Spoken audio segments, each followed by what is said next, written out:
Of course, I don't have to get into what they're doing to the Palestinian people, what they're doing to the people in Gaza, which is in the news every day. Unfortunately, not enough in the news. But the people are in a critical state in Gaza. They are dying.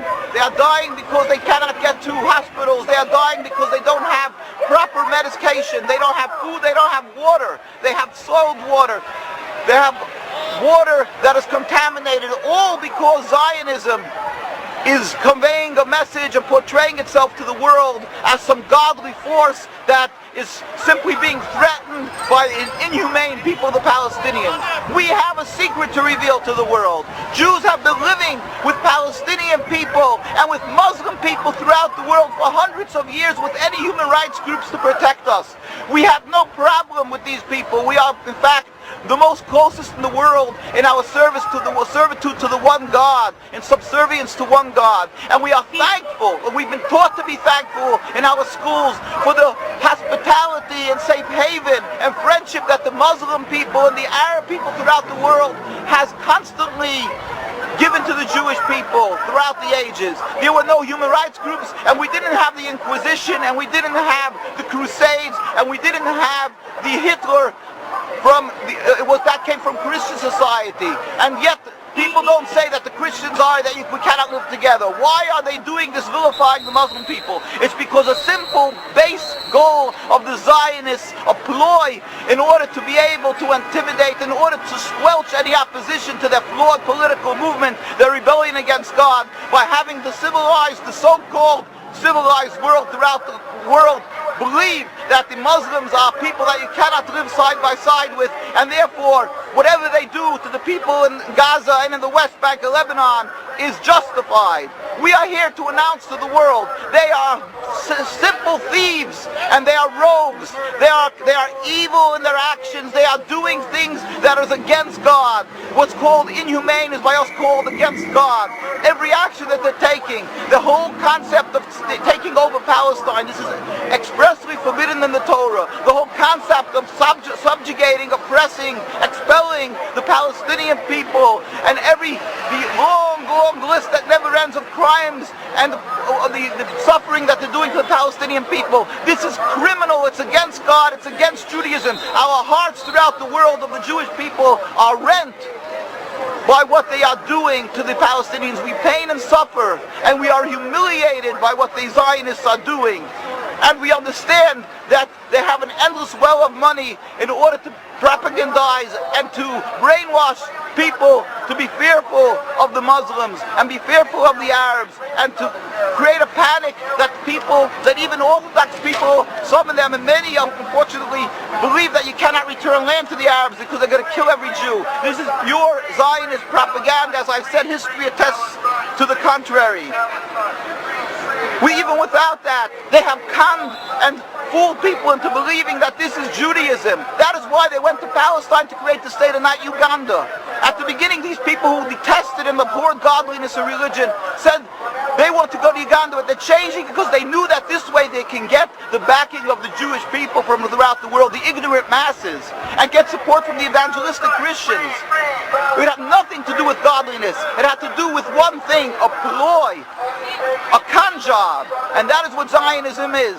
It's a con job, and that is what the state of Israel is. And that is why they can only brag, and their only powers in intimidation. And AIPAC, which AIPAC does, is that it puts the fear in every politician that they will be committing political suicide if they stand up and show too much sympathy for Palestinians. They must express their loyalty to the state of Israel. That's why you will find every official who's running for office here, every presidential candidate, to almost every official coming here, from the majority and the minority, from the Republicans and Democrats, because the example has been set from Congressman Finley to many others. Whoever stood up and spoke too sympathetically for Palestine, or spoke up and understood the difference between Judaism and Zionism, they were immediately run out of office.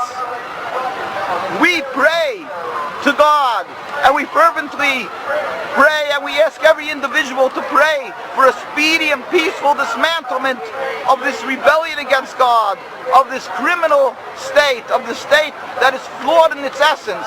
We pray to God that the people, the Muslim and Arab people, should understand that the Jewish people around the world, there are many hundreds of thousands, especially from the Orthodox community, who know the Torah, who understand to differentiate between Judaism and Zionism. They understand that this is base politics, Zionism and the State of Israel, and not only doesn't it represent Jewish people, and not only is it not one, but that is on the contrary, it is the diametric opposite of Judaism, and that is the antithetical to Judaism. And whatever they're doing is only a cancer and bringing about suffering and animosity and hate for the Palestinians and the Jews alike. And they are the root cause of the endless river of bloodshed for not only 60 years of this declared state of Israel, but for over 100 years since they've gone up into Palestine and breached the walls of the Jewish community, since they've declared themselves as the representatives of Jews and started carrying out their evil plan. We lead with the Palestinians to understand that the Jewish people really, in essence, wouldn't do this, and they should understand that they're only because they've been ensnared in the trap of the Zionist state and the thinkers and the ploy that to think that it's godliness and the fear factor, the fear-mongering of the Jews are afraid of the Arab people. But in truth, the Jews around the world knew and do know that the Arab people have always stood by us and the Muslim people. And let them know, again, as I say, that there are still hundreds of thousands of religious Jews, besides the Jews who have human rights. The Jewish people understand that this is godly rights of the Palestinian people, and that it's against the Torah. Not everybody is able to come up and stand up because the intimidation, the attacks of the Zionism that is so strong physically and emotionally and in every other aspect, that they've attacked all our communities. When anybody stood up, they make them an example, as they did with Dar Yassin. The day they started with their setting up of the state, they knew right away how to use this insidious and these ploys of killing a few people in order to set an example for the masses. That's what they've done with the Jewish people. They've killed Dr. Dahan in the 1920s, one of the most respected and well-known ambassadors and representatives, distinguished people of the Jewish people, because he stood up and started revealing to the world that Jews and Zionism are two diametric opposites. So let the world know that there's hundreds of thousands of people who feel your suffering, suffer with you, just they cannot speak. And we have tens of thousands, and sometimes even over 100,000 comes out and demonstrates in Jerusalem, in New York. And invariably when we go out and demonstrate, people lose their jobs afterwards because they study with a microscope, with a magnifying glass, the Jews who went to the demonstration. If they have any type of power over the bosses of these people, they get them fired. Therefore, let them know there's many Jews who are in opposition to Zionism, and we feel your suffering. We should all pray fervently to the one who has the ultimate control of the world, to God, to bring about a speedy and peaceful dismantlement of the state. At the same time, we must do action. Get up, and I'm talking to my Jewish brethren, get up and speak, and don't be intimidated by the Zionists. Let us get up more often and constantly educate the world that they should not support the state. They should look at the truth. Who is the power in the world? God. We must stand up for what is right and help that the Palestinian people should be able to return to the sovereignty, rule over the entire Palestine, quick, speedily in our days. And ultimately we pray for the day when all humanity will recognize the one God, and we can all in harmony go up and serve God in peace. Soon as Amen. And our site is, of course, www.nkusa.org, and we have links there, www.nkusa.org, and we have links there of a lot of documentation and pictures of tens of thousands of Jews demonstrating around the world, of Jews being beaten and oppressed by the Zionists because they stand up against them in Jerusalem, in Bet Shemesh, and so forth, in Bnei Brak. And also many other links and different things that you can see, the documentation of the rabbinical authorities from day one against Zionism, and our constant demonstrations and actions that we're taking against the state of Israel. Thank you. Okay.